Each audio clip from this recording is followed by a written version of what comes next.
ठाणे महानगरपालिका निवडणुकीसाठी नुकताच प्रसिद्ध झालेल्या प्रारूप मतदार याद्यांमधील महत्त्वाच्या गंभीर चुकांचा पर्दाफाश शिवसेना नेते माजी खासदार राजन विचारे यांनी आज केला आहे. ठाणे महापालिका हद्दीत 10,653 दुबार मतदार, वेगवेगळ्या प्रभागात 6,749 एकच नावं, फक्त नाव आणि आडनाव असलेले 3,485 मतदार याद्यांमध्ये आहेत.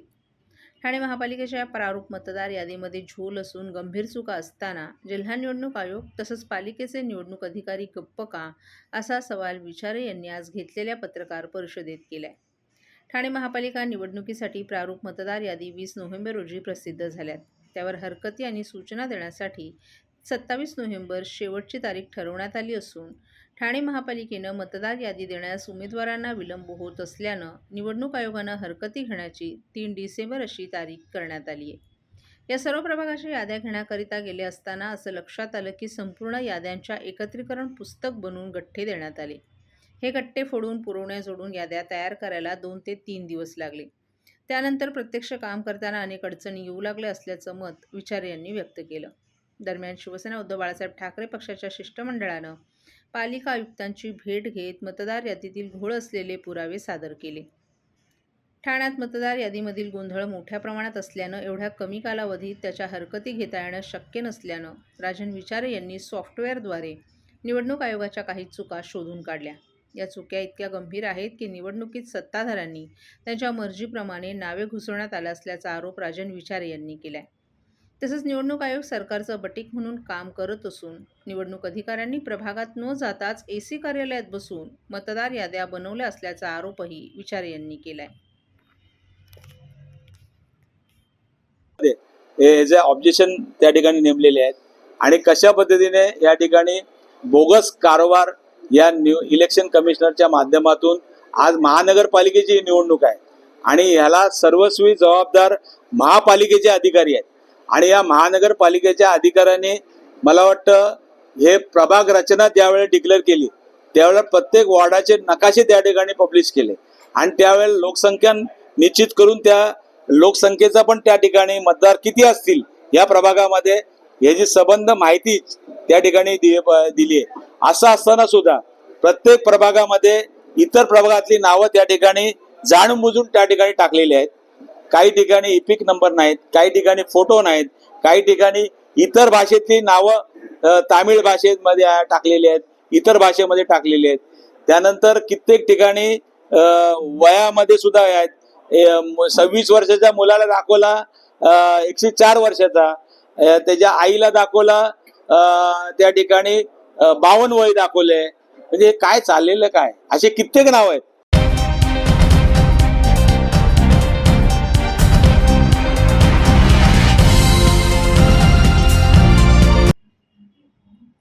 शासकीय नियमावलीला फाटा देऊन बेकायदेशीर प्रवासी वाहतूक करून प्रवाशांचा जीव धोक्यात घालणाऱ्या रॅपिडो, उबेर यांसारख्या ॲप आधारित बाईक टॅक्सी कंपन्यांविरोधात गुन्हे दाखल करा असे निर्देश परिवहन मंत्री प्रताप सरनाईक यांनी मोटर परिवहन विभागाला दिले आहेत. शासनानं ई-बाईक धोरण नुकताच जाहीर केले. त्यानुसार अनेक ॲप आधारित बाईक टॅक्सी कंपन्यांनी व्यवसाय सुरू केलाय. तथापि चालकांना नियमावली आणि प्रवासी सुरक्षिततेसंबंधी कोणतेही प्रशिक्षण न देता त्यांची नियुक्ती करून त्या खाजगी अथवा साध्या बाईकद्वारे प्रवासी सेवा दिली जाते. हे अत्यंत धोकादायक आहे. नुकताच एका प्रवाशाचा असा अवैध बाईक टॅक्सीवरून जाताना मृत्यू झाला. ही घटना ताजी असतानाच उपरोक्त ॲप आधारित बाईक टॅक्सी कंपन्या शासनाच्या नियमावलीची पायमल्ली करून बेकायदेशीर व्यवसाय करत आहेत अशा अनेक तक्रारी मंत्री सरनाईक यांच्याकडे येत होत्या. या तक्रारींची दखल घेत अशा बेकायदेशीर व्यवसाय करणाऱ्यांवर थेट गुन्हे दाखल करण्याचे निर्देश मंत्री प्रताप सरनाईक यांनी दिलेत. देशातील इतर राज्यात ज्या पद्धतीने या कंपन्या शासकीय नियमांना हरताळ फासून बेकायदेशीर व्यवसाय करतात तसं महाराष्ट्रात चालणार नाही. प्रवाशांची सुरक्षितता केंद्रस्थानी ठेवून सर्वसामान्य चालकांचं शोषण न करता नियम आणि सुरक्षिततेचे निकष पाळून आपला व्यवसाय वृद्धिंगत करणाऱ्या ॲप आधारित बाईक टॅक्सी कंपन्यांना शासनाचा पाठिंबा राहील. परंतु अज्ञानी चालकांचा गैरफायदा घेऊन बेकायदेशीररित्या शासकीय नियमांची पायमल्ली करून प्रवाशांचा जीव धोक्यात आणणाऱ्या ॲप आधारित बाईक टॅक्सी कंपन्यांवर यापुढेही अशीच धडक मोहीम राबवली जाईल. जितक्या बाईक अशा प्रकारे बेकायदेशीर वाहतूक करताना आढळतील तितके गुन्हे संबंधित चालकांवर न दाखल करता ती बाईक ज्या आधारित ॲपवर कंपनीची आहे त्या मालकावर गुन्हे दाखल करण्यात येतील असा सज्जड दम परिवहन मंत्री प्रताप सरनाईक यांनी दिलाय. त्यांच्या निर्देशानुसार 2 डिसेंबर रोजी रॅपिडो या ॲप आधारित कंपनीविरोधात मोटर परिवहन विभागानं मुंबईतील घाटकोपर पोलीस ठाण्यात गुन्हा दाखल केलाय.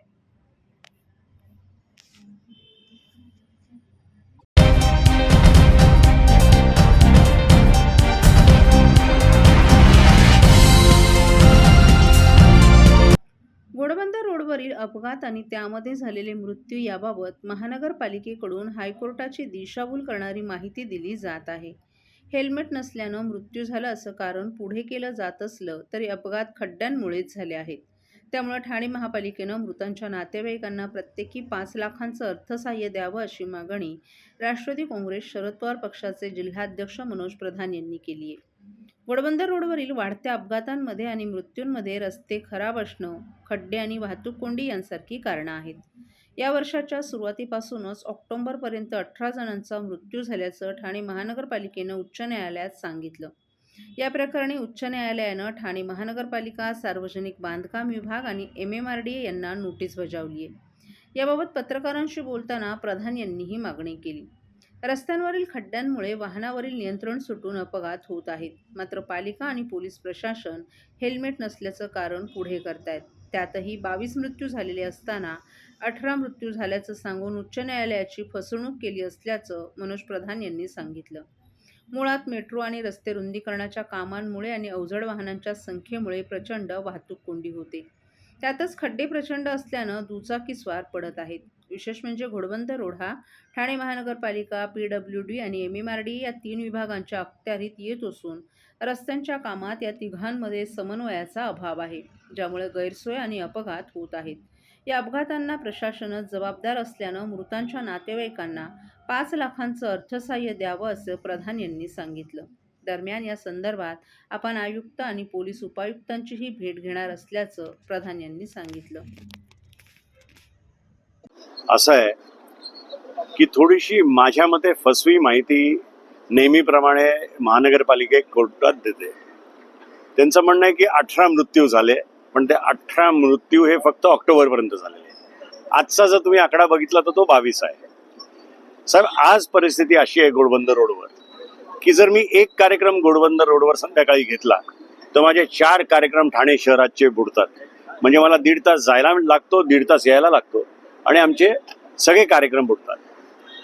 मला तर आठवड्यात 10 दिवसातनं एकदा घोडबंदर रोडवर जायला लागतं. पण तुम्ही विचार करा की या घोडबंदर रोडवर राहणाऱ्या लोकांची अवस्था काय, ज्यांना रोज मुंबईला कामाला जायला लागते. या घोडबंदर रोडवर साहेब सर्वात मोठी चूक जर कोणी केली असेल आणि ते कोणाच्या डोक्याने झाली आहे हे तुम्हाला मला सगळ्यांना माहिती आहे की जगात कुठे नाही अशा पद्धतीनं सर्व्हिस रोड अमलगमेंट केलाय हायवेवर. आता मला सांगा, तिथे शाळा आहेत, तिथे टेम्पल्स आहेत, मंदिरं आहेत, हाऊसिंग सोसायटी आहेत. डायरेक्ट हाऊसिंग सोसायटीमधनं बाहेर आलं की हायवेवर. आज जे 22 मृत्युमुखी झालेत त्यांच्या घरातल्यांचा तुम्ही विचार करा. आणि जर तुम्ही बघितलं की FIR मध्ये काय लिहितं तर FIR मध्ये ते असं लिहितात की हेल्मेट घातलं नव्हतं. पण साहेब, हे कारण नाही. कारण तिथले पॉटहोल्स आहेत, तिथले खड्डे हे कारण आहे. ह्याच्या पुढे जेव्हाही असं काही झालं तर कारण हे पॉटहोल्स त्या रस्त्यावरचं हे आलं पाहिजे असं पोलिसांना मी ठामपणे सांगतो. जी शासनाकडनं खोटी माहिती कोर्टात दिली जाते आणि जो त्रास ट्रॅफिकचा, पोल्युशनचा, खड्ड्यांचा होतोय, आता जरी कोर्टाने त्यांच्या खडेबोल सुनावले तर आता तरी ते जागे होतील. आपल्या माध्यमातून मी पुन्हा एकदा सांगतो की आम्ही प्रयत्न केला घोडबंदर रोडवर ट्रॅफिक थोडासा डिकंजेस्ट करायचा. त्याच्यावर आता आम्ही भर देणार आहोत. DCP ट्रॅफिक स्वतः सांगतात की मनुष्यबळ कमी आहे, तर त्याच्यावर कमिशनर साहेबांनी काहीतरी करावं असं ठाम आपल्या वतीने मी सगळ्यांना सांगतो. साहेब,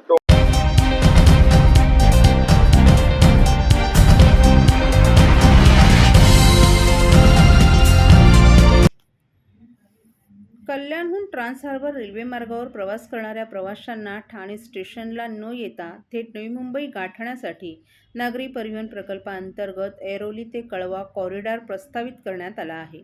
या कॉरिडॉरला आपला विरोध नाही, परंतु या कॉरिडॉरसाठी भुलानगर, छत्रपती शिवाजी महाराज नगर येथील 786 झोपड्या बाधित होणार आहेत. परंतु या भागातून रेल्वे 3 मार्ग रुळ जाणार असल्यानं उर्वरित हजारो झोपडीधारकांना प्रवासापासून सर्वच समस्यांना सामोरं जावं लागणार आहे.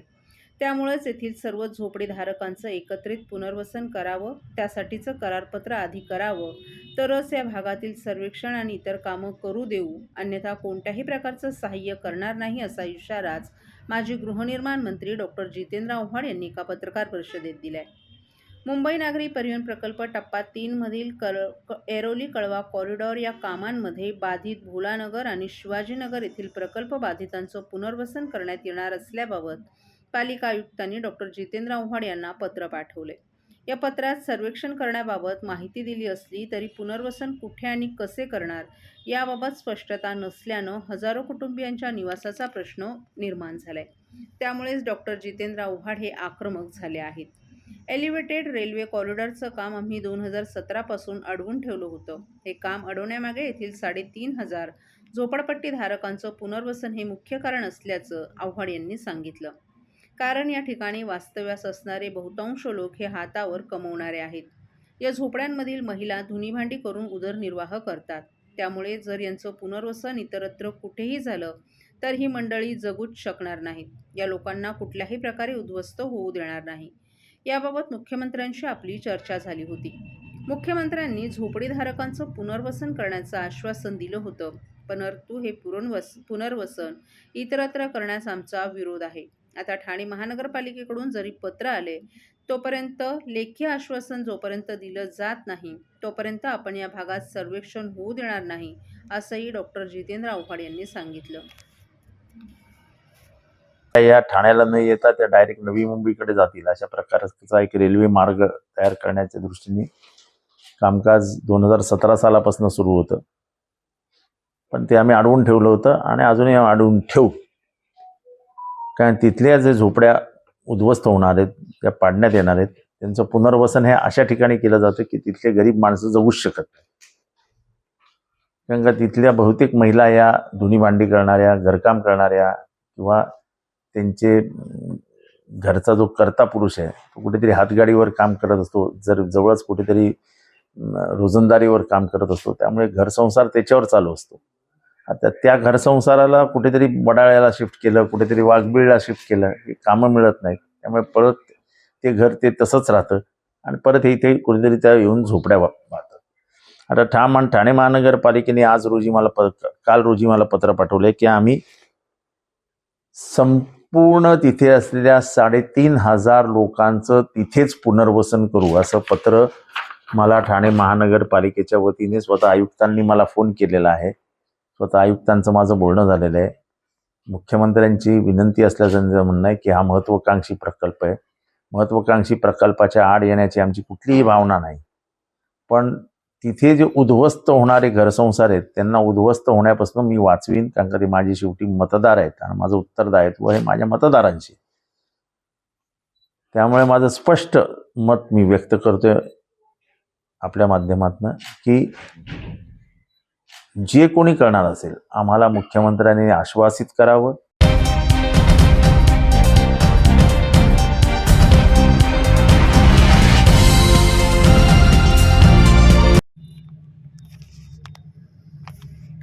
ठाणे महापालिका हद्दीतील घोडबंदर रोडवरील भयावह परिस्थिती आणि गेल्या वर्षभरात झालेल्या अपघातात 18 मृत्यू झाल्याची माहिती न्यायालयाला याचिकाकर्त्यांना देत ठाण्यात वर्षभरात खड्ड्यांमुळे झालेल्या रस्ते अपघातात एकही मृत झालेला नसल्याचा पालिकेच्या दाव्याचा पर्दाफाश केला आहे. ठाण्याला उत्तर मुंबई, वसई विरार, भिवंडी आणि गुजरातशी जोडणारा घोडबंदर रोड हा व्यापार आणि व्यवसायाच्या दृष्टीने अतिशय महत्त्वाचा दुवा आहे. असं असतानाच गायमुख घाटातील अरुंद रस्त्यांमुळे येथे गेली अनेक वर्ष वाहतूक समस्या कायम आहे.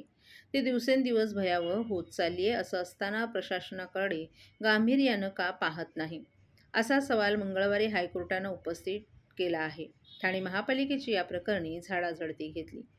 परिस्थिती सुधारण्यासाठी पुढील मान्सूनची वाट पाहू नका अशी तंबी देत न्यायमूर्ती रेवती मोहिते डेरे आणि न्यायमूर्ती संदेश पाटील यांच्या खंडपीठानं ठाणे महापालिका आणि राज्य सरकारला 15 डिसेंबरच्या सुनावणीत उत्तर देण्याचे निर्देश दिलेत.